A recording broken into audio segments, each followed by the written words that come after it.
Hello friends, আমি পিয়ালি চলে এসেছি আবার তোমাদের কাছে নিয়ে একটা নতুন রেসিপি। আজকে যে আমি রেসিপিটা শেয়ার করছি তার নাম হলো শাহি টুকরা। এটা একটা ডেজার্ট রেসিপি এবং বিশ্বাস করো এটা খেতে এতই টেস্টি হয় যে একবার খেলে তোমরা এটা বারবার বানাবে। রেসিপিটা শুরু করার আগে আমার রিকোয়েস্ট, আমার চ্যানেলটা ভালো লাগলে তোমরা লাইক করো, শেয়ার করো এবং অবশ্যই করে সাবস্ক্রাইব করো।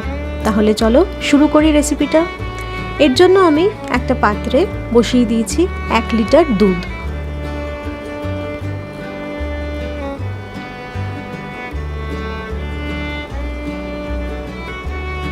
খুব ভালো করে দুধটা ফুটিয়ে নিতে হবে। ততক্ষণ দুধটা নাড়তে হবে যতক্ষণ না এটা প্রায় অর্ধেক পরিমাণে হয়ে যায়। দেখো, কন্টিনিউয়াসলি নেড়ে যেতে হবে। এই সময় কিন্তু আমি গ্যাসের ফ্লেমটা মিডিয়ামে রেখেছি এবং সমানেই নেড়ে যাচ্ছি যাতে তলায় লেগে না যায় দুধটা। দেখো দুধের পরিমাণ কমে কতটুকু হয়ে গেছে।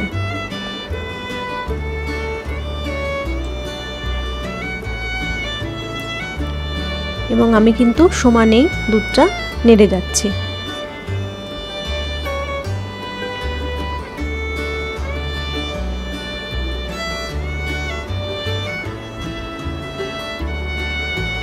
দুধের কনসিস্টেন্সিটা যখন এইরকম অবস্থায়, তখন আমি এর মধ্যে দিয়ে দিচ্ছি ছোট এলাচ গুঁড়ো, দিয়ে দিচ্ছি 50 গ্রাম মতো চিনি। মিষ্টিটা তোমরা তোমাদের স্বাদ অনুযায়ী দিও, যে যেরকম মিষ্টি খেতে পছন্দ করো। ভালো করে নাড়িয়ে নিচ্ছি। চিনিটা যেন একদম দুধের সাথে মিশে যায়। এরপর আমি ওপর দিয়ে দিচ্ছি কিছু আমন্ড বাদাম এবং পেস্তা কুচি,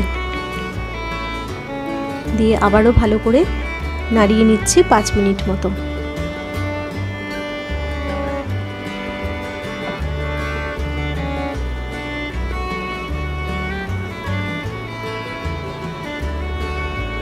দেখো ঠিক এইরকমভাবে নেড়ে যেতে হবে।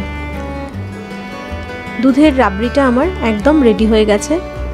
এবার আমি একটা ফ্রাই প্যান বসিয়ে তার মধ্যে দিয়ে দিচ্ছি সানফ্লাওয়ার অয়েল। যেহেতু আমি ডিপ ফ্রাই করব তাই তেলের পরিমাণটা আমরা একটু বেশি দিয়েছি। তোমরা চাইলে তেলের জায়গায় ঘিও ইউজ করতে পারো, পুরোটা ঘিও ভাজতে পারো।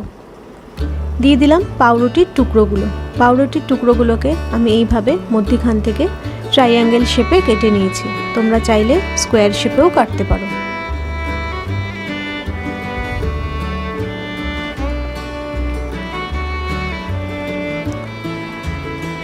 দুপিঠি আমি খুব সুন্দর লাল লাল করে একদম ভেজে নেব।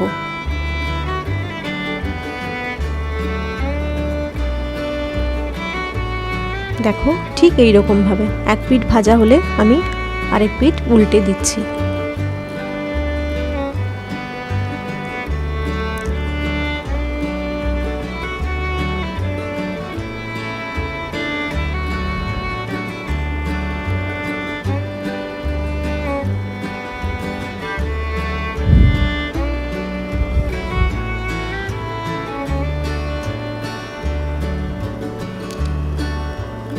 দুপিঠ ভাজা হয়ে গেলে আমি পাউরুটির টুকরোগুলোকে একটা প্লেটে উঠিয়ে নিচ্ছি।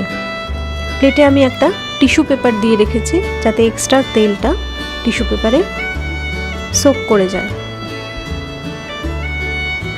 দেখো পাউরুটির পিসগুলোকে আমি এইভাবে উঠিয়ে নিচ্ছি।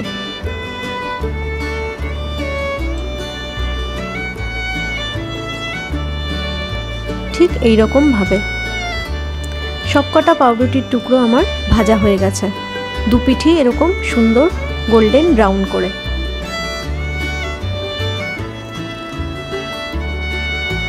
এবার আমি পাউরুটির পিসগুলোকে আরেকটা প্লেটে সুন্দর করে সাজিয়ে নিচ্ছি আর উপর থেকে দিয়ে দিচ্ছি তৈরি করা রাবড়িটা। প্রত্যেকটা পাউরুটির পিসের উপরেই আমি দিয়ে দিচ্ছি।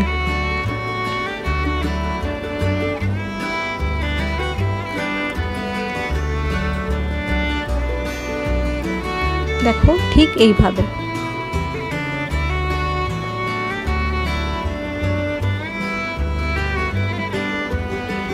গার্নিশিংয়ের জন্য আমি উপর থেকে আরও কিছু আমন্ড কুচি এবং পেস্তা কুচি ছড়িয়ে দিয়েছি। ব্যাস, শাহি টুকরা আমার একদম রেডি। ফ্রিজে রেখে ঠান্ডা ঠান্ডা পরিবেশন করো শাহি টুকরা।